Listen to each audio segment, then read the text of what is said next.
بچے کی تربیت کو ماہرین نے 3 حصے میں تقسیم کیا ہے۔ 7 سال۔ پہلے 7 سال بچے کو گود میں اٹھا کے رکھو، دوسرے 7 سال بچے کو غلام بنا کے رکھو، اور تیسرے 7 سال بچے کو دوست بنا کے رکھو۔ پہلے 7 سال بچے کو گود میں اٹھانے کا مطلب یہ ہے کہ وہ تم سے سیکھے، اور ہم تو 3 سال کے بچے کو بھی، آج 2.5 سال کے بچے کو بھی اسکول بھیج دیتے ہیں، مائیں فارغ البال ہونا چاہتی ہیں، لیکن ایسا نہیں ہے۔ یہ ہماری فکری لغزش ہے کہ بچے کو اتنی جلدی اسکول بھیج دیا، اور جب ماں سے سیکھنا تھا تو وہ وقت ضائع کر دیا۔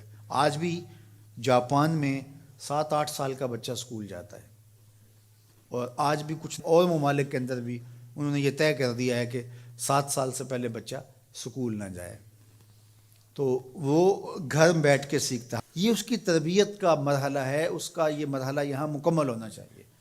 اس کے بعد جب وہ جائے گا تو اس کے قواعد مضبوط ہو چکیں گے اور وہاں جا کے سیکھے گا۔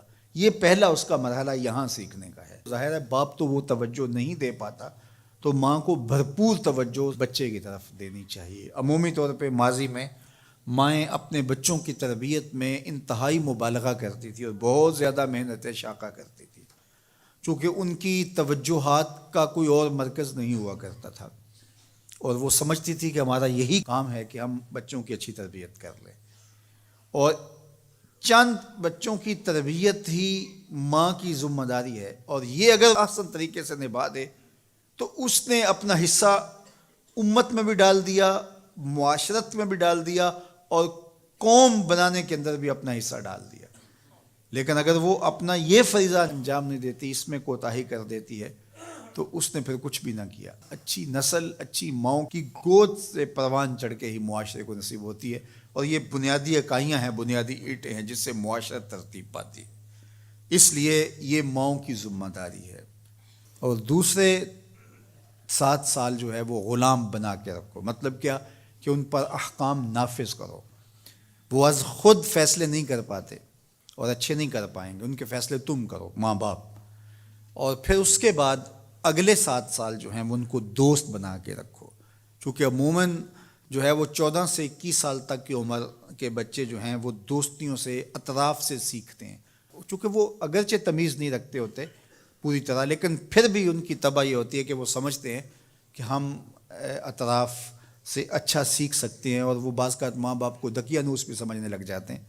تو اس وقت ماں باپ تھوڑی سی حکمت کے ساتھ ان کی دوستیوں پہ غور کریں کہ ان کی دوستیاں غلط لوگوں سے نہ ہوں۔ میرے اور آپ کے آقا مولا نے ارشاد فرمایا، المرء علی دین خلیلہ فلینظر احدکم من یخالل۔ ہر شخص اپنے دوست کے دین پہ ہوتا ہے، اور آپ دیکھیں کہ آپ کس سے دوستی کر رہے ہیں۔ اگر اس کا دین خراب ہوا، اعتقادات خراب ہوئے، نظریات خراب ہوئے، اس کے اعمال اور اخلاقیات خراب ہوئے، تو اس کا رنگ آپ کے اوپر چڑھ جائے گا۔ اور رومی نے اس کو اپنے انداز میں کہا، تا توانی دور شو از یار بد، یار بد بدتر بود از مار بد، کہ جہاں تک ممکن ہو برے یار کی صحبت سے بچ کے رہنا۔ کہا کہ برا جو دوست ہوتا ہے، برا یار ہوتا ہے، وہ برے سانپ سے بھی برا ہوتا ہے۔ کہا کیوں؟ اس لیے کہا جب سانپ لڑتا ہے تو جان لیتا ہے، برا یار لڑتا ہے تو ایمان لیتا ہے۔ اس لیے صحبت سالے ترا سالے کنن، صحبت تالے ترا تالے کنن۔ اچھے شخص کی صحبت تجھے نیک بنا دے گی، برے شخص کی صحبت تجھے برا بنا دے گی۔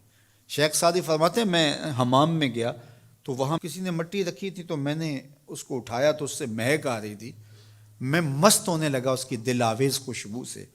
تو میں نے اس کو کہا کہ تو مٹی ہے، عنبر ہے، موتیا ہے، نسرین ہے، نسترن ہے، کیا ہے تو؟ تیری دل آویز مہک سے مشام ہستی مہکے چلے جا رہے ہیں، اور ہے تو مٹی، تو کیا ہے تو؟ تو اس مٹی نے، شیخ سعدی فرماتے، مجھے زبان حال سے جواب دیا کہ ہوں تو میں مٹی، مجھے اپنی اوقات نہیں بھولی، لیکن چند دن میں پھول کی صحبت میں رہی ہوں۔ جمال ہم نشیں در من اثر کر، وگرنہ من ہما خاکم کے ہستم۔ اس نے کہا ہوں تو ذات کی مٹی ہی، لیکن میں گلاب کے پھولوں تلے تھوڑی دیر رہی ہوں تو میرے یار کا جمال میرے اندر سرایت کر گیا ہے۔ تو ذات کی مٹی ہوں لیکن صحبت میری پھول سے رہی۔ یار مٹی پھول سے صحبت پیدا کر لے تو اس سے مہک آنے لگ جاتی ہے، تو یار بندہ صالح صحبتوں کا انتخاب کر لے تو اس کی زندگی کیوں نہیں بدلتی؟